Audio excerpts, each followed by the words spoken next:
Excuse me, I had a frog in my throat. On November 9th,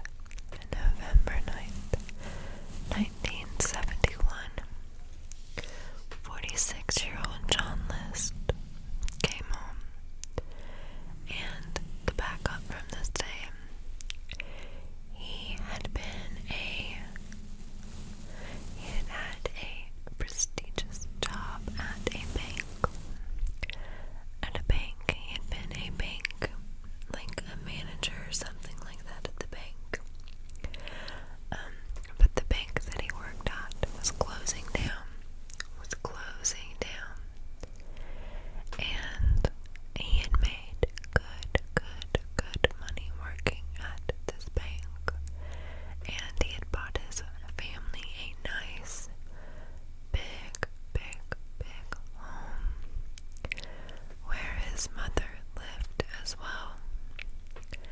And John just couldn't bear to tell his wife that he had lost his job. His wife was somewhat of an alcoholic. She had an alcohol problem, and she had left the church. He was a strong Christian. I want to say that they were Lutheran, but I'll have to double check. But he believed that if he told his family that he had lost his job, that the change in lifestyle would drive them to leave the church. He believed that this was the only way that he could save their souls. Also, I want to take a second. Go ahead in the comments, tell me what you think this shadow right here looks like. This one right here. Some people think it looks like a lizard or like a chameleon. I personally think it looks like a dinosaur. Like there's its teeth, there's the head. But you tell me what you think it looks like in the comments. So anyway, he never told his family that he lost his job. He would leave every day for work, and he would go sit and read a newspaper at, I can't remember if it was the train station or the library, but I'll fact check all this shit that I'm telling you, but I'm not going to tell you anything that I don't know to be a fact. I've read about this several times because it's very interesting to me.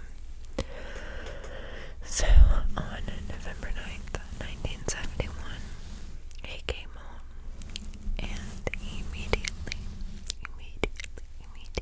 shot his wife in the back of the head and killed her. He also shot his mother in the upstairs apartment where she lived. He shot the children that were at the house.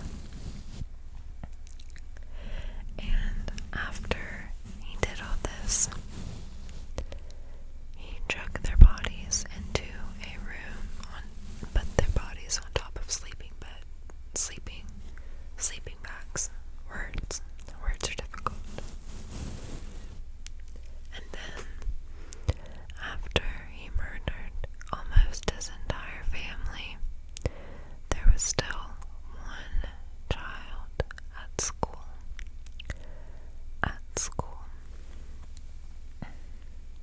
Here, I'll just read this to you. On November 9th, 1971, List murdered his entire immediate family using his own 9mm semi-automatic handgun and his father's Colt .22 caliber revolver.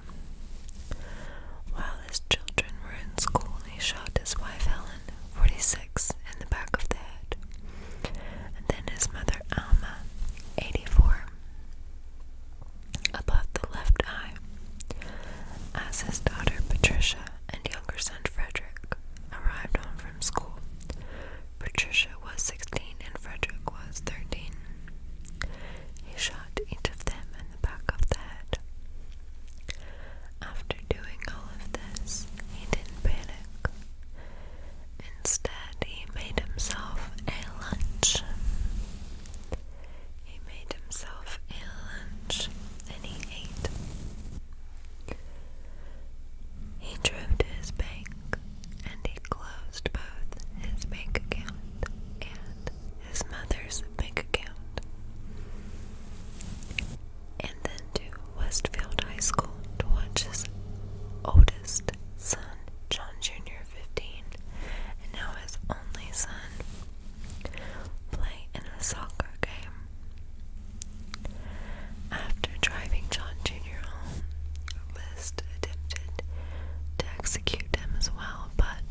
his wife and children on sleeping bags in the mansion's ballroom. He left his mother's body in the attic as she was too heavy to move. He claimed that he saw too much evil in the world and he had killed his family to save their souls. Before leaving the house, he tuned the family radio to a religious station. And when the bodies were finally discovered, the radio still played religious music and it echoed on a system throughout the house. When he had left, he had turned on all the lights so it looked like the family was home at nighttime. It was only as the lights started to burn out one by one, the neighbors started calling the police.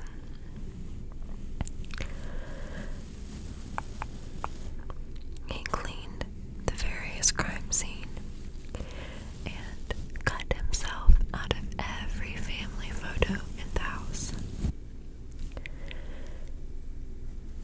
The murders were not discovered for nearly 1 month.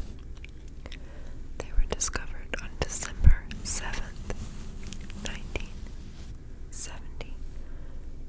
1971,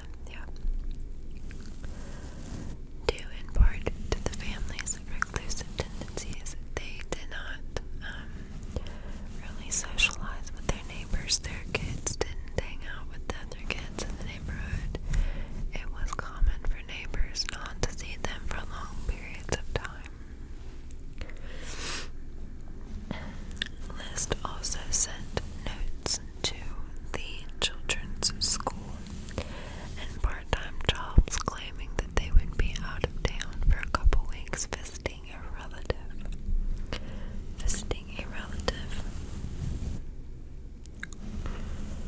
He stopped the milk delivery, the mail, and the newspaper.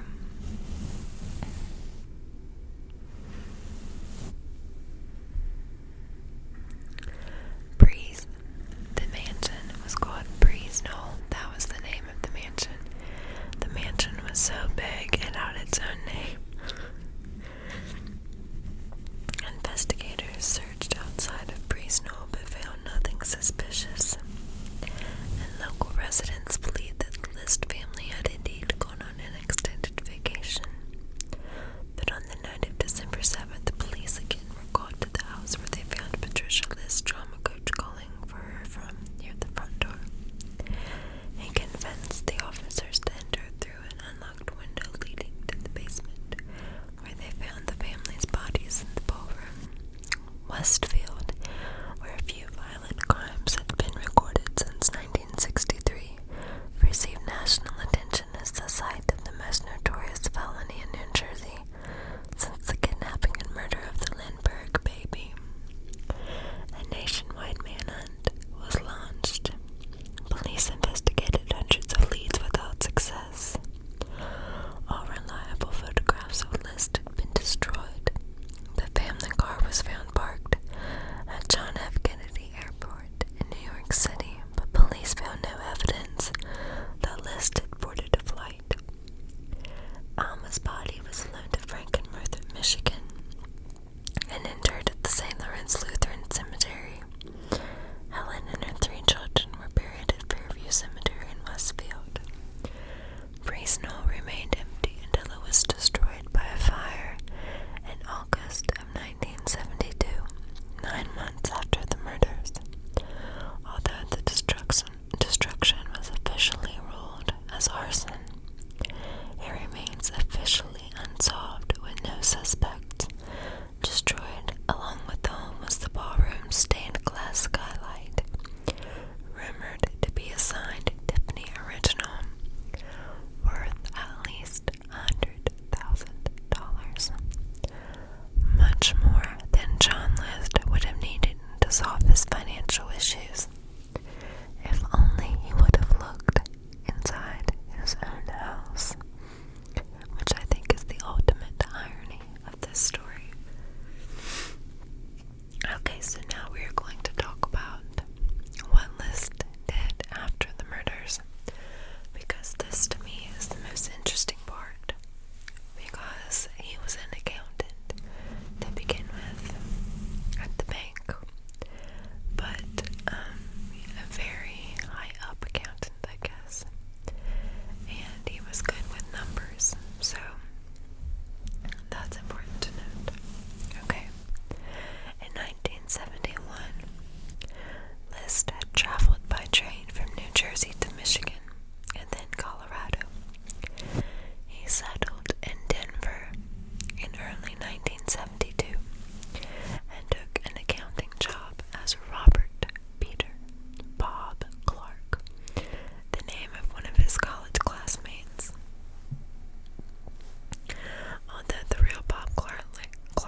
shut-in members of the church. At one religious gathering, he met an army clerk named Dolores Miller and married her in 1985. In February 1988, the couple moved to Virginia, where Liz, still using the name Bob Clark, resumed work as an accountant.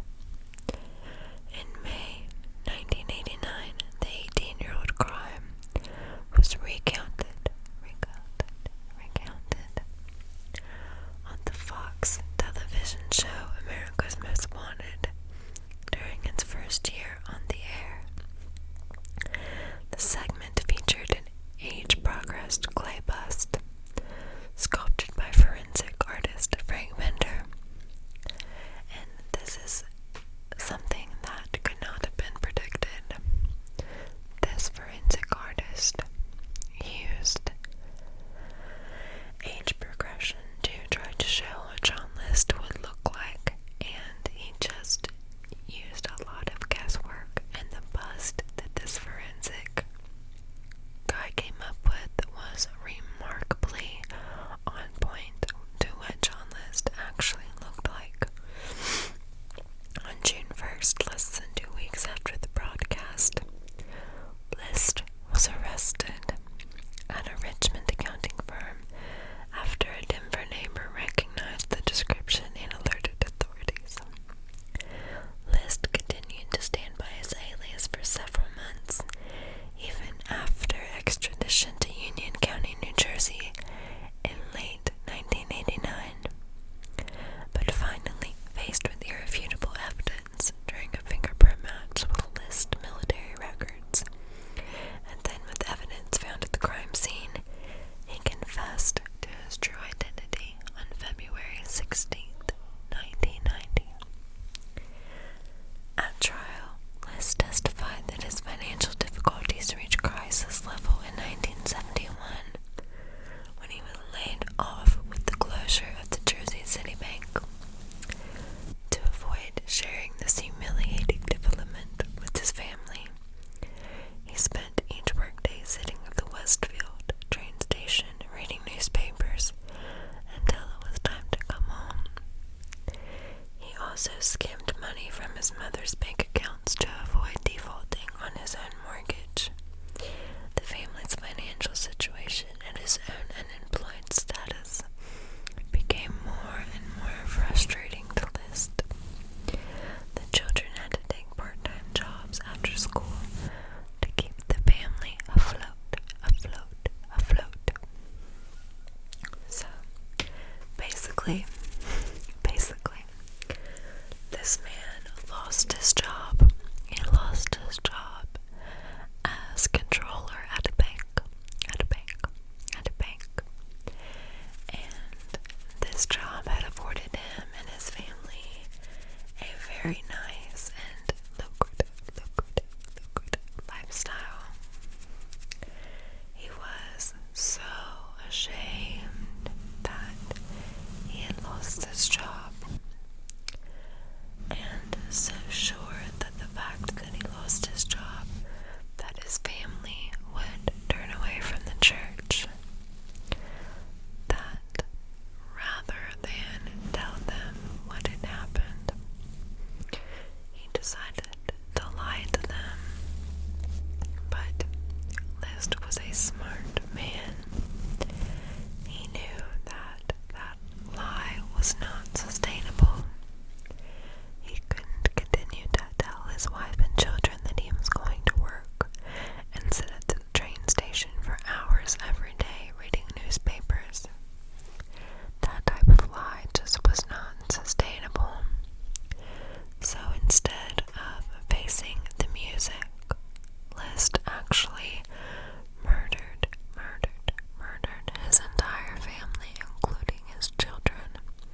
so sad about this situation is he never gave his family the opportunity to prove him wrong. He never gave his family the opportunity to live their lives. And if they weren't going to be in the church and be with him, then he thought that they were better off dead. And I just absolutely cannot wrap my head around that kind of thinking. Which I guess is probably a good thing. I'm probably not a psycho. But anyway, I just find this case very, very interesting because he did run for so long and he got away with it for so long. And he built a whole different life somewhere else under an assumed name, and he got married and had another family and lived a perfectly normal life. And I just think